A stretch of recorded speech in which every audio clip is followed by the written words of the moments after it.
Vande Bharat, Tejas, double decor, Amrit Bharat, அது இதுன்னு எந்த ரயில் விட்டாலும் ரயில்வேக்கு சல்லி காசு பிரயோஜனம் இல்லை. பயணிகள் பிரிவில் லாபத்தை ரயில்வே கண்ணால் கூட இது வரைக்கும் பார்த்ததில்லை. இந்திய ரயில்வேக்கு தேர்ட் ஏசி வகுப்பில் மட்டும்தான் லாபம் கிடச்சிக்கிட்டு இருக்கு. ஒத்த சரக்கு தான் இந்திய ரயில்வேயை காப்பாற்றிக்கிட்டு இருக்கு. அது வேற எதுவும் இல்லை, நிலக்கரி தான். எக்ஸ்பிரஸ் ட்ரெயின்கள் எல்லாம் ஓரம் கட்டிட்டு இந்த குட்ஸ் ட்ரெயினை கொண்டுட்டு போவாங்க. நீங்கள் பார்த்துருப்பீங்க பல நேரம். இந்த பாக்ஸியன் வேகன்கள் தான் இந்தியன் ரயில்வேயோட குலசாமி.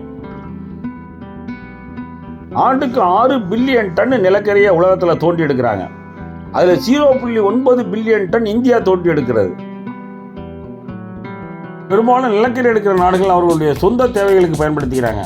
கோல் வர்த்தகத்தில் மிகப்பெரிய அளவில் ஈடுபடுவது இந்தோனேசியாவும் ஆஸ்திரேலியாவும் தான். மற்ற நாடுகள் பெரிய அளவில் கோல் எடுக்கிற நாடுகள் வர்த்தகத்தில் ஈடுபடுறதில்லை.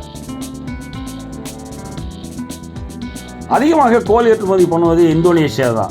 அது 416 மில்லியன் டன் ஒரு ஆண்டுக்கு ஏற்றுமதி பண்ணுது. அடுத்தது வந்து ஆஸ்திரேலியா, அது 368 மில்லியன் டன்னை ஏற்றுமதி பண்ணுது.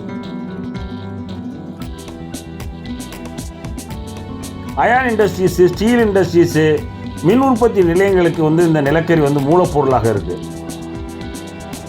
நாளுக்கு நாள் நிலக்கரியினுடைய தேவையும் அதிகரிச்சுட்டே வருது. நம்ம நிலக்கரி பற்றாமல் இந்தோனேசியா, ஆஸ்திரேலியாவிலேருந்து நிலக்கரியை இறக்குமதி பண்ணிக்கிறோம்.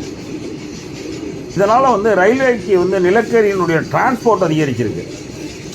போன ஆண்டு மட்டும் இந்த நிலக்கரியால் ரயில்வேக்கு கிடைச்ச வருவாய் கொஞ்சம் நச்சம் இல்லைங்க, 86,000 கோடி. நடப்பு நிதியாண்டில் எவ்வளவு வரும்னு எதிர்பார்க்குறாங்க தெரியுமா? 1,00,000 கோடிங்க. இந்த நிலக்கரியால் மட்டுமே இந்தியன் ரயில்வேக்கு 1,00,000 கோடி கிடைக்க போகுதுன்னா இப்போ இந்தியன் ரயில்வே காப்பாற்றிட்டு இருக்கிறது அதுதானே. போன ஆண்டு ரயில்வே ஏற்றிட்டு போன நிலக்கரி மட்டுமே 787 மெட்ரிக் டன். அதற்கு முதல் ஆண்டு 727 மெட்ரிக் டன் ஏற்றிட்டு போச்சு. ஆண்டுக்கு 50 முதல் 60 மெட்ரிக் டன் நிலக்கரி ஏற்றிட்டு போகிறது அதிகரிச்சுக்கிட்டே வருது. கோல் லோடிங்கு இந்தியன் ரயில்வே பயன்படுத்துறது 3 டைப்பு வேகன்கள். ஒன்று BOXNHL, இன்னொன்று BOXNHS, இன்னொன்று BOXNS. BOXNS வேகனில் தான் அதிகமாக நிலக்கரி ஏற்றலாம். இதோட கொள்ளளவு 69.36 கியூபிக் மீட்ரு. அடுத்தது BOXNHL வேகன்ஸு, இதனுடைய கொள்ளளவு வந்து 61.05 கியூபிக் மீட்ரு. BOXNHS வேகன் தான் இந்த 3 வேகன்களே சின்ன வேகன்.